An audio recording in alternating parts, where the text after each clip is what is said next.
I'm Madeline Monahan, but you can call me Maddie. Welcome back to my channel, and today I am talking about yet another book. Today I'm talking about Winterwood by Shay Earnshaw. I just read the other week, The Wicked Deep, also by Shay Earnshaw, and I thoroughly enjoyed it.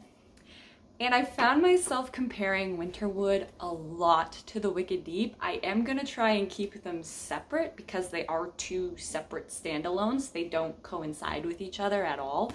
So I'm gonna try my best to not compare it too much, but there is gonna be a little bit of comparison, just fair warning. Once again, Shay Earnshaw is coming in with some amazing descriptions. She is such a wonderful creator of atmosphere. Like, it is just beautifully written, beautifully described, and it really does a good job of giving off kind of the creepy vibe that you want, because, you know, the forest is supposed to be alive and its own like living, breathing entity, and it definitely gives off the creep value in the way she describes it. So like her descriptions, I'm so jealous of her descriptions because they are so beautiful, and she has such a way with words and a wonderful flow, and it's like, how the heck do you do that? Teach me your ways. Winterwood is about a witch who lives in the Wicker Woods, or on the outside of the Wicker Woods. I think it's on the outside of the Wicker Woods, which are the living, breathing entity of a forest that I mentioned earlier. And while she is in the forest one day, she comes across a boy who doesn't know what happened, why he was there, doesn't really have any memory at all, doesn't really know what's going on. And so there's this whole like mystery about her trying to figure out who he is, he's trying to figure out who he is and what happened to him. There's a mystery that unfolds as the book goes on, and I'm not going to get into that in this video. That's what the spoiler corner is for. So one thing that I do really like about Winterwood is that from the beginning she does give off the vibes of something is off, something is weird, something is wrong. Again, it's very Hitchcock in its sense of, we're gonna sprinkle this stuff in early and you're going to start feeling uneasy now, not, you know, in 2 chapters or 10 minutes. You're gonna start feeling uneasy now. It is just very interesting. This is the second time I've said that she is very much like a Hitchcock movie, but yeah, it is very much like a Hitchcock movie in the sense that it's just, she likes to sprinkle things in early. She likes to be like, here we go, feel uneasy now. So it's just very unsettling feelings from the get-go, which I kind of like because you want to keep reading it and know why you feel that way.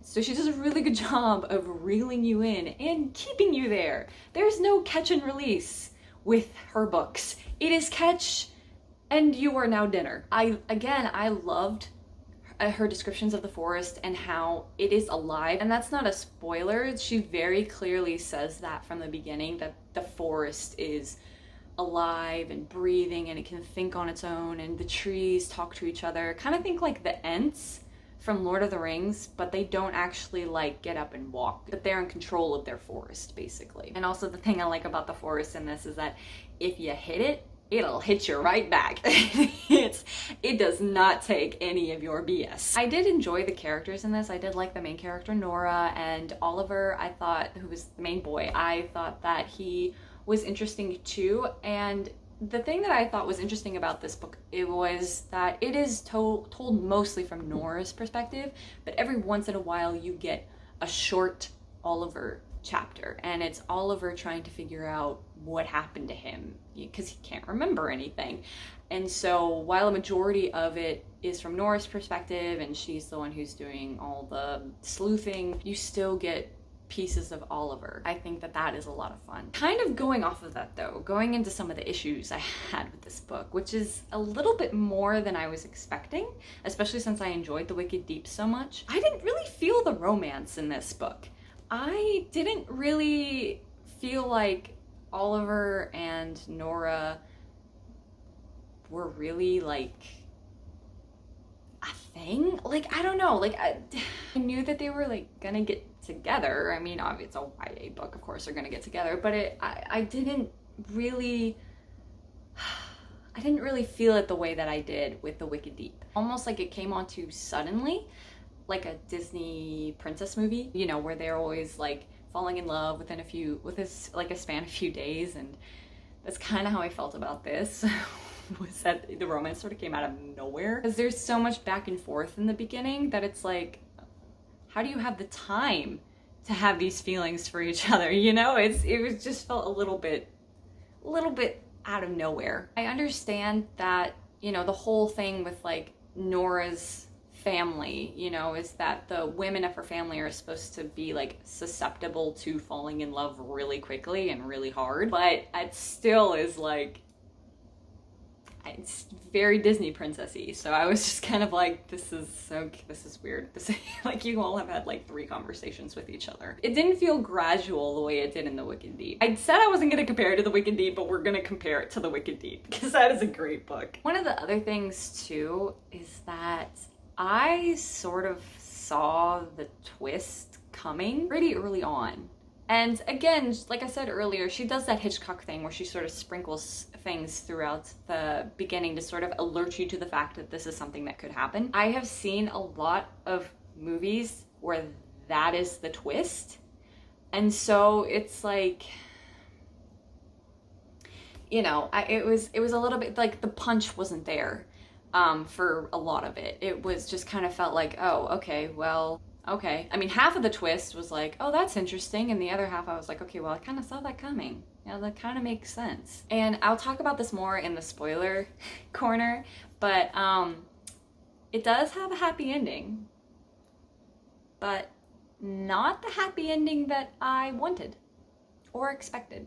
But overall, I did really enjoy this book. I mean, again, it is beautifully written, it is well paced, it is different from The Wicked Deep, and I feel like if I hadn't just finished reading The Wicked Deep and went straight to Winterwood, that maybe I would feel a little bit differently about it. But because I had already read a book of hers that was just so wonderfully done, I felt like this sort of was a little bit, you know, lackluster in comparison to The Wicked Deep. No, but I would still recommend it. I think it is a good read. I think it's a fun read, and if you want a book to read kind of around spooky season, this is definitely one that you can read around spooky season, because there are some spooky moments in this book. It got dark sometimes, and it was like, whoa, you know, and I'm all for the dark. I love the dark. I am the night. I did not see the light until I was a man. I'm just going to sit here and make Batman quotes for the rest of this review. I would still recommend Winterwood. I would still say give it a shot. I would recommend, if you have read The Wicked Deep before this, make sure you give it some time in between books so you don't compare it too much. But I would still say give it a shot because it is a fun little creepy book. I would give this book a 3.7 out of 5 just because there is a lot to enjoy for the most part. I mean, and the twists are good, the characters are good, but again, I just personally felt like it was not as good as The Wicked Deep because that book destroyed me. But this book does kind of leave you a little bit happier. Thank you all so much for watching. I hope you enjoyed this video. If you all have read Winterwood or want to read it, please leave a comment down below. And remember, please keep this video spoiler free for the people who haven't seen it, who haven't read it.